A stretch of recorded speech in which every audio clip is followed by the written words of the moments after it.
Party don't know it. Ron Paul and the Ron Paul campaign back in the year 2007 invented the notion of the modern Tea Party. They held their historical record-making money bomb on that day, December 16th in 2007, gathering the largest amount of money that any presidential campaign has ever gathered in one day, and held Tea Party events near various bodies of water across the country.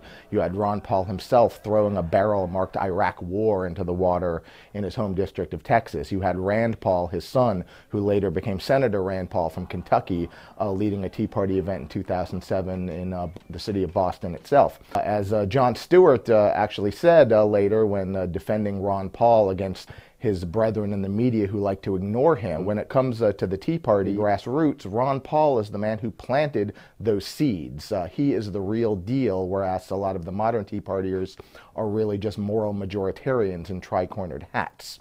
Ron Paul invented the notion of a populist, activist modern movement that's transpartisan and isn't only anti-taxes, which, you know, everyone short of the New Republic is, but is actually anti-spending and actually wants to shrink government. The problem, as Ron Paul himself will tell modern Tea Partiers, is that they've ignored the foreign policy part of the equation, that if you want to shrink government, you need to shrink the part of government that is bankrupting us overseas with these expensive and ruinous foreign interventions as well. One of Ron Paul's greatest political successes has been popularizing popular discontent against the Federal Reserve.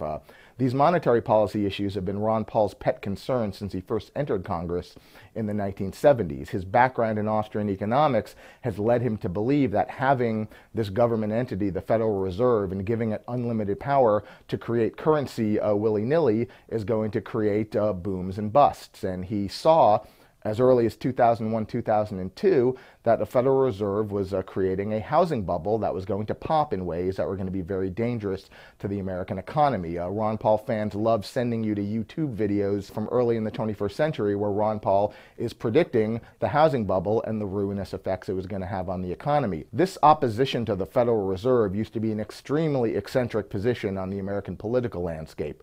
This year in Republican candidate debates, you had Newt Gingrich sounding almost more anti-Fed than Ron Paul himself.